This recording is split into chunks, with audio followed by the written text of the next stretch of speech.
Hey, how's it going, everyone? Welcome to the final review of My Liberation Notes. This episode brought in so many incredible moments. I'm talking about the heart-to-heart moment with GiJeong and TaeHoon, Mr. Gu being backstabbed by his friend. Not gonna lie, I kind of saw that coming, and everything in between. So let's not beat around the bush. Let's get to it. So TaeHoon was surprised that GiJeong cut her hair. She looks great, by the way, but his reaction was almost like a disapproval. And involuntarily disapproval, pretty similar to when he involuntarily was relieved finding out that GiJeong was not pregnant. Real quick, Changi's comment at the beginning of this episode, don't mess with your hair before TaeHoon shaves his and go live at a temple. So GiJeong and TaeHoon definitely had a heart-to-heart moment in this episode where GiJeong expressed that she feels like she's making his life harder. And Gyeongsun is not making anything easier, But also with TaeHoon, his emotions is all over the place. I mean, he keeps it balled up inside of him. But the fact that they had a heart-to-heart moment definitely healed some things between them. And that one scene where there was a drunk TaeHoon and he gave GiJeong what appeared to be a stick, which I thought it was a stick. It turns out to be a rose with the stem broken off. So yeah, things are healing between these two. So in this episode, we find out why Mr. Gu drinks a lot, and it's a pretty common reason for anyone who uses alcohol to try to escape from reality. So for Mr. Gu, he is haunted by the people of his past. That's pretty much it. And then one day at work, Mr. Gu and Ushik arrive, and there are some goons there who are not part of their group, and they show some tension. Come to find out is Hyunjin and his gambling debt, and they were going to take the money by force. So Mr. Gu and Ushik fought off the goons. But while Mr. Gu was helping Hyunjin, I mean, that's his friend, Hyunjin pretty much stabbed him in the back, takes the money, and runs off. Now Hyunjin is one of those people who is going to haunt Mr. Gu every time he's sober, every time he wakes up in the morning. But here's the thing though, Mr. Gu left a message for him saying, even though he's disappointed, and he didn't say it, but it's pretty obvious he is, he's going to welcome him back whenever he wants to come back. This shows it doesn't matter that he's disappointed in his friend for stabbing him in the back.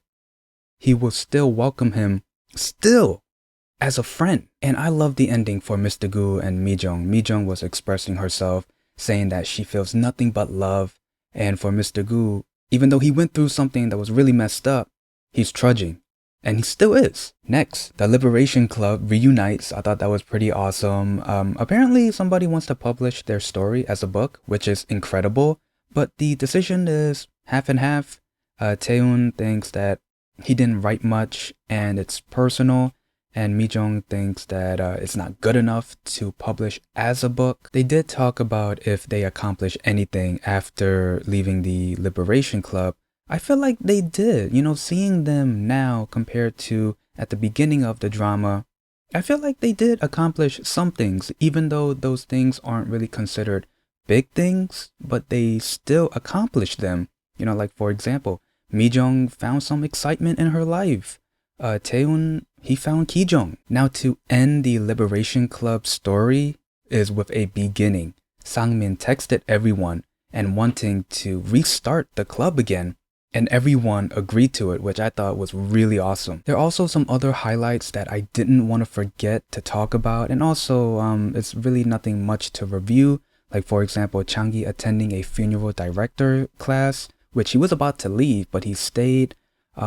Mi-jung, GiJeong, and Changi went back home for their dad's birthday, and they had a very deep moment with their dad in him saying to them, if you want to live on your own, you can.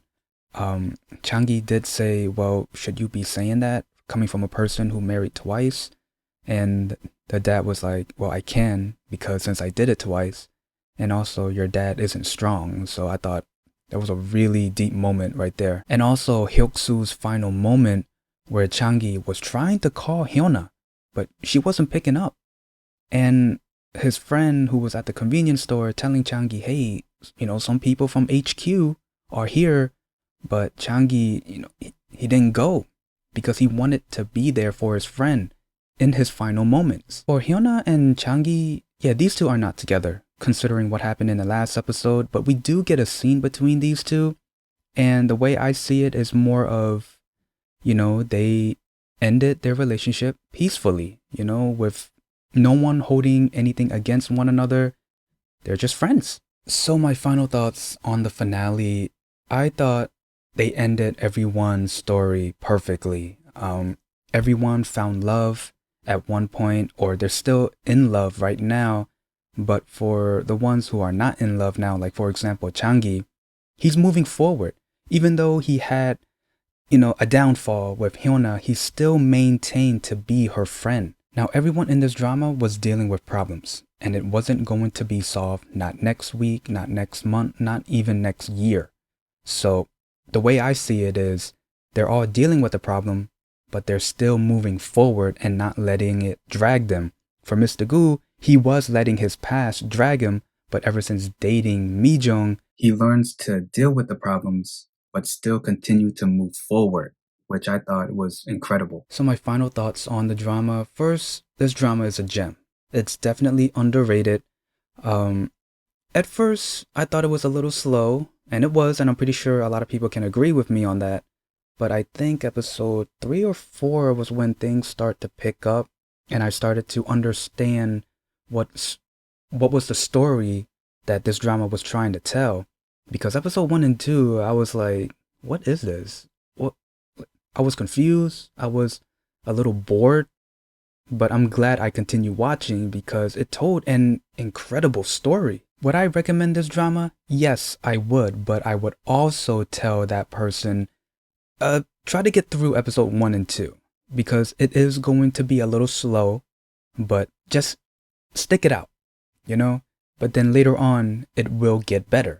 A lot better. And yeah, that's pretty much it on my review and the finale. Thank you so much for everyone who has been tuning in to my review. I know I didn't start the review from episode 1. I think I started in episode 11, I think. 9, 10, 11, whatever. But yeah, thank you so much for tuning in. And if there's anything I might have missed, please leave in the comments below. I'll try to reply if you guys ask me any questions. Other than that, if you like this video, leave a like, comment down below, and subscribe. Oh, and also leave in the comments below what you guys want me to watch next.